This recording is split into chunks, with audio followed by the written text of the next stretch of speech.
Romualdez, tatakbo ka na presidente. So, hindi ka mananalo sa Leyte. Zero ka doon. Magandang hapon po mga kabisdak. Pag-usapan lang natin itong birada ni Pangulong Duterte dito kay Tamba na talagang galit na galit ho si Tatay Digong. Dahil sa sobrang ambisyoso na maging Pangulo ng Republika ng Pilipinas na hanggang ngayon ay walang habas ho na paninira at paglalabas ng mga samut-saring black propaganda laban sa mga Duterte, lalo na ho kay Vice President Inday Sara Duterte, na ngayon ay talagang Martin Romualdez na ho ito versus former Pangulong Rodrigo Roa Duterte. Pakinggan niyo ho ang banat ni Tatay Digong sa kanya. Ang depende yan sa speaker kung corrupt o hindi. Pagka-corrupt ang speaker, ubos ang pera.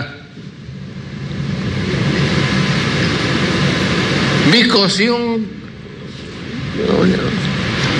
sige, bigay ka, ito project, ito dagdag, bahala ka na dyan. Kasi nag-ambisyon maging presidente. Romualdez, tatakbo ka na presidente. So, hindi ka mananalo sa Leyte.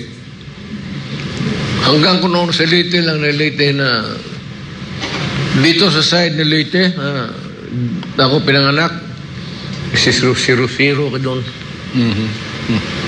Lalo na Mindanao. Lalo na Bisaya, lalo na mga Tagalog. Galit sa inyo. So you have to have Visayas, Mindanao, and many parts in Luzon to win the presidency, just like in your say case. Alam ko yung kilite. Yung si Romualdez, kala mo magustuhan ng mga taga Mindanao, yung Visayas, pati taga Luzon, mga Tagalog. Yun lang sila, yung mga brad sa eskwelahan. Yun lang ang makuha niya. Ayan ho, durog po dito si Martin Romualdez sa banat ni Tatay Digong sa pag-aambisyong magiging presidente sa Republika ng Pilipinas ngayong 2028. O hayan, zero daw po kayo at hindi po kayo mananalo, Martin Romualdez, sa pagka-presidente dahil hindi po kayo magugustuhan ng maraming Pilipino sa Visayas at lalo na ho sa Mindanao, at mismong sa baluarte ho daw ni Martin Romualdez ay talo po siya diyan sa Leyte. Ang mga Pilipino ngayon ay hindi naman po mga tulog at wala naman sigurong tatanga-tanga ng mga Pilipino na buboto sa isang politiko, ipolitiko na panay-ipa lang ang ginagawa. Nung akala nyo po'y gustong magserbisyo sa bayan, iyon pala ang sarili nilang pamilya ang gusto nilang pagserbisyuhan. Sana ho matuto na rin tayong mga Pilipino. Para sa akin ha, malabong manalo itong si Romualdez eh. Kahit magsama-sama sila, mga Marcoses, wala. Malabo pa ho sa sabaw ng pusit. Ang layo-layo pa kasi, namumulitik ka na, naninira na, 2028 pa oh. May 2025 pa ho tayo. Senatorial election, midterm election. Ang aga nilang magpalabas ng black propaganda laban sa mga Duterte, kaya tuloy itong si Tatay Digong hindi ho mapipigilan ang kanyang sama ng loob. Mantakin nyo ho kasama sa unit team noon, ngayon kasama na ho sa paninira kay Inday Sara. Kakampi pa nila yung mga tumutuligsa noon sa mga Duterte. Ano ang ibig sabihin nito? Kaya ang mga Pilipino ngayon, marunong naman tumingin din kung sino ba talaga ang nagtatrabaho at sino po yung mga politikong nag-iipa lamang, plastic ika nga.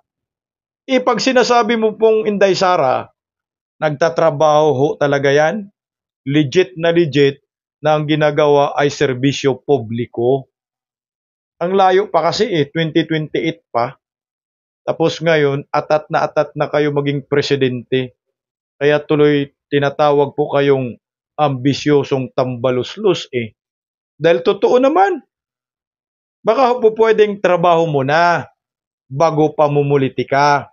Sayang lang ang bayad ng mga Pilipino sa inyo diyan sa Kongreso.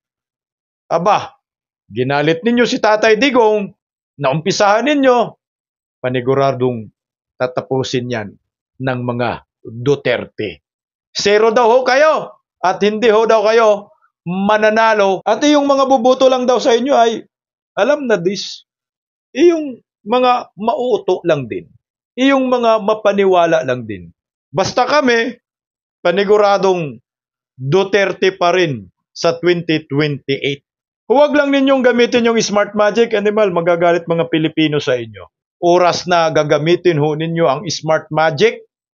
Aba, mga Pilipino na lang ang maghusga sa inyo. Wala po kayong panalo, diretso po kayo inidoro.